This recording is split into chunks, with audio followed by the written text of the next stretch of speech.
Olá pessoal, vamos voltar aqui para o nosso estudo sobre nulidades processuais, Código de Processo Civil. Bom, a gente viu no vídeo anterior que havia duas possibilidades de nulidades de arguição de nulidade após o prazo da ação rescisória. A gente sabe que o prazo da ação rescisória é 2 anos após o trânsito em julgado, né? Lembrando que essa sentença que transita em julgado é a sentença que fez coisa julgada material. Então, após 2 anos, se não for apresentada a ação rescisória, em tese, essa sentença ela não pode ser mais modificada, anulada, né? Mas a hipótese aqui que a gente viu, a gente já viu que a citação inválida ou a inexistência da citação, ela pode ser já nulidade mesmo após o prazo da rescisória. E aqui a gente está diante da outra possibilidade. Olha o que é que diz o artigo 966, que fala sobre ação rescisória. Ele diz no parágrafo 4º: os atos de disposição de direitos praticados pelas partes ou por outros participantes do processo e homologados pelo juízo, bem como os atos homologatórios praticados no curso da execução, estão sujeitos à anulação nos termos da lei.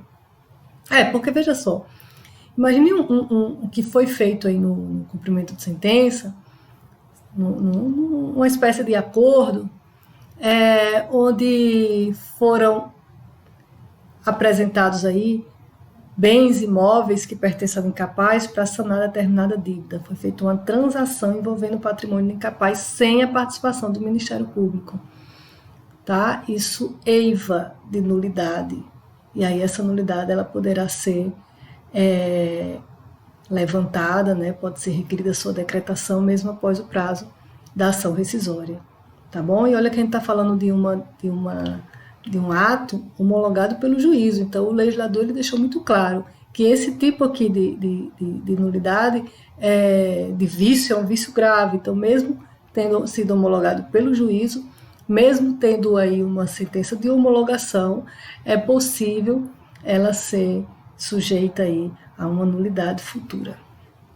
Tá? Vamos para frente. Espécies de nulidade. Nulidade relativa e nulidade absoluta. Gente, a nulidade relativa é sempre entendida, assim, não existe uma forma muito clara de diferenciar a nulidade relativa da absoluta, mas os seus efeitos, sim. Quando é que eu sei que a nulidade é relativa? A nulidade ela é relativa quando ela atinge bem o interesse disponível da parte, né? O interesse é privado. Se aquilo ali não for arguído pela parte, não vai interessar o juiz de ofício, vai precluir. Vamos pensar aqui no exemplo de nulidade relativa. Bom, imagine aí que foi proferida uma determinação por juiz relativamente incompetente, né? Então, se não for apresentado um requerimento para que esse ato realizado pelo juiz ele seja ratificado, ele seja refeito pelo juiz que seja de fato competente, na primeira oportunidade que a parte tivesse se pronunciar nos autos, esse ato convalida. Então, ele não tem o vício da nulidade relativa, é um vício menos gravoso. Já a nulidade absoluta, não. A nulidade absoluta é um vício mais gravoso. O que é que eu quero dizer com isso? Não convalida, não pode ser consertado. Então, imagine uma decisão proferida por um juiz absolutamente incompetente, né? Então, essa decisão ela pode vir a ser decretada a nulidade dela, independentemente aí de ser porque a parte apontou, pode ser inclusive de ofício, pode ser pelo Ministério Público, porque aí o interesse já é um interesse público, houve uma afronta a uma norma que trata de um regramento de interesse público, né? Aqui a intenção do legislador é preservar a ordem pública. Tá bom? Então, nós temos as nulidades relativas e as nulidades absolutas. Vamos para frente. Continuar aqui nossa aulinha. Agora vamos a algumas situações de nulidade. Olha o que é que diz a intimação. Formas de intimação. Olha o que é que diz. O advogado e a sociedade de advogados deverão requerer o respectivo credenciamento para a retirada de autos por preposto. Beleza. A parte arguirá a nulidade da intimação em capítulo preliminar do próprio ato que lhe caiba praticar, o qual será tido por tempestivo se o vício for reconhecido. Vocês já viram petições onde o advogado ele pede que a intimação saia em seu próprio nome sob pena de nulidade? Então, se isso aí não foi observado, de fato vai ensejar a nulidade do ato, da intimação, tá?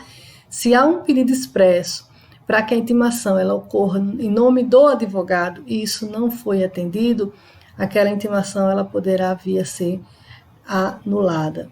E olha só, a parte ela irá arguir essa nulidade em capítulo preliminar do próprio ato que ele caiba praticar. Tá bom? Então, se foi determinado aí, olha, o pronunciamento da parte em relação a algo relevante do processo, e aí a parte vem e diz, olha, essa intimação, ela deverá ser anulada porque não houve a publicação no nome do advogado. Obviamente, aqui poderá acontecer fora do prazo determinado, porque, afinal de contas, o que está sendo requerido é a nulidade dessa intimação. Então, o ato é praticado, mas antes de mais nada, preliminarmente, a parte vai pedir que seja decretada a nulidade daquela intimação para que o ato dela possa ser aproveitado. Ok? Vamos para frente. Ato inexistente. O ato isso aqui é um chamado vício grave, né? Então a gente está diante de uma nulidade absoluta, sem sombra de dúvida, né? O ato inexistente é quando lhe faltam os elementos constitutivos, não estando presentes sequer os elementos nucleares para sua configuração. Não lhe é configurado a identidade ou fisionomia particular. Ou seja, é um ato completamente desprovido de forma de previsão de tudo. Ele é inexistente no mundo jurídico, não vai se convalidar nunca, nem mesmo com o suposto trânsito em julgado. Sentença proferida por quem não é juiz é um exemplo de ato inexistente. Ok, gente? Mas isso não acontece na prática. Acontece. Às vezes a sentença ela vai para a publicação e ela não está devidamente assinada pelo juiz, ela pode estar equivocadamente assinada pelo diretor de secretaria. Então, essa sentença ela será publicada novamente, porque ela está aí diante de uma impossibilidade total de existência, né? Olha só, o vício é de existência. Então, ela vai ser publicada novamente e agora corretamente assinada. Mas se foi de fato feita pelo diretor de secretaria, não vai ser publicado novamente porque o juiz não vai retificar, né? Vamos continuar aqui nossa aulinha.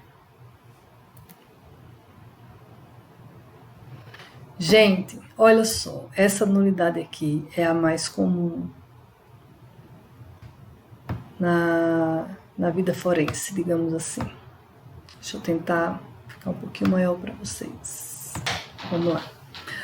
O que é que diz o 279? É nulo o processo quando o membro do Ministério Público não foi intimado a acompanhar o feito em que deva intervir. O Ministério Público ele participa de alguns processos, de alguns feitos por expressa previsão legal. Então, se faltar a sua intimação, podemos estar diante aí de uma nulidade. E aí eu estou falando nulidade do processo, nem do ato, é do processo todo. Vamos lá. Se o processo tiver tramitado sem conhecimento do membro do Ministério Público, o juiz invalidará os atos praticados a partir do momento que ele deveria ter sido intimado. Se ele deve ser intimado no início do processo, o que é que vai acontecer? A invalidação de todos os atos até o início do processo, que vai ser bem perto aí de quando foi determinada a intimação do representante do MP.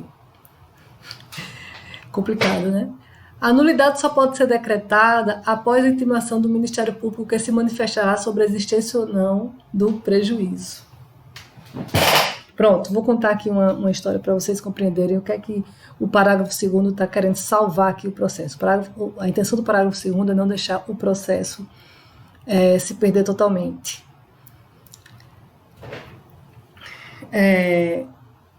Teve um processo que tramitou aqui na Vara de Família da Comarca de Natal, que tinha um interesse de incapaz, né? Era um divórcio litigioso e estava tendo aí o impasse nesse divórcio litigioso era a pensão de alimentos de um incapaz. E aí foi feito um acordo, uma audiência, e nesse acordo foi determinado que a pensão de alimentos de um incapaz seria de 30% em cima dos rendimentos do seu pai, né, do genitor, né, do alimentante, no caso, 30%. E aí foi homologado o acordo e tal, transitou em julgado, enfim. Aí começou a doer no bolso desse pai, 30% com um filho só, mas e se eu me casar, e se eu tiver outros filhos? Começou a doer no bolso. E a OB dizendo ali que aqueles 30% que era exagerado, né? 30% era muito, não sei o quê, que fulano só dava 15%. Sempre, em várias famílias existe muito isso. A comparação do que cada um dá de pensão. Isso é uma coisa muito comum. Então, esse alimentante, achando que 30% estava muito, absurdamente desproporcional, ele procurou um advogado e ele mostrou o processo e o advogado disse o seguinte: olha só, era para o Ministério Público estar aqui nessa audiência. Era para o Ministério Público estar aqui nessa audiência. Porque o Ministério Público, ele tem a participação prevista em lei, casos que tivessem sobre interesse de incapaz. Então, ele era para ter participado dessa audiência, ele era para ter participado da formação desse título. Aí disse, pronto, vamos então requerer a nulidade. E aí foi apresentada uma ação que tinha o propósito de anular aí a sentença, né? Porque ele já tinha, pulei essa parte que é importante, ele já tinha tentado revisar, só que ele não conseguiu porque não houve nenhuma modificação, nem no estado da necessidade do alimentado, nem da possibilidade do alimentante. Então ele foi por essa possibilidade aí de modificar essa situação através da nulidade, porque o Ministério Público não participou da audiência. Aí ele entrou com essa ação e tal, e o que foi o parecer do Ministério Público nessa ação foi no sentido de não decretar nulidade, porque não houve prejuízo. E o juiz acatou. A sentença foi não. Aqui não é um caso de nulidade, muito embora não tenha tido a participação do Ministério Público nesse ato, não é caso de nulidade, porque não houve prejuízo a quem a nulidade poderia ser decretada. Em outras palavras, porque existe a nulidade da não participação do Ministério Público numa audiência que tem interesse capaz? Por quê? O Ministério Público está lá para proteger quem? Melhor, para assegurar que sejam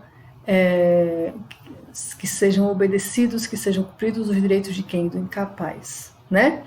Então, se o Ministério Público, a ausência dele não prejudicou isso, mas digamos que a pensão tivesse ficado em 2%, esse incapaz ele poderia sim requerer a nulidade em razão da ausência do Ministério Público. O que eu quero dizer é que o fato do Ministério Público estar presente numa ação como essa é para proteger o interesse do incapaz. Então, uma eventual nulidade deveria ser arguida por quem? Pelo incapaz, entende? Então, o alimentante, nesse caso, ele não pode utilizar esse argumento para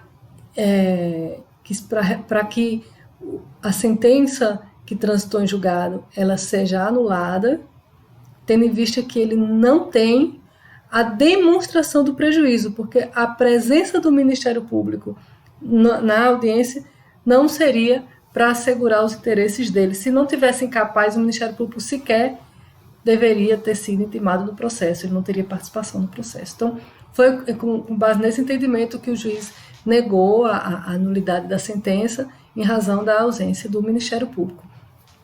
Por fim, para a gente encerrar essa questão de nulidade, vocês percebam que sempre vai ter como norteador, se ela aconteceu ou não, o prejuízo. Tá? O que eu quero dizer? Houve prejuízo porque não foi observada a prática do ato como deveria ser? O ato ele atingiu sua finalidade? Então a gente não tem nulidade. Né? Em regra não tem nulidade. Tá bom? Então, olha, vamos ficar por aqui com as aulas sobre nulidade no processo civil e espero encontrá-los em breve. Até mais.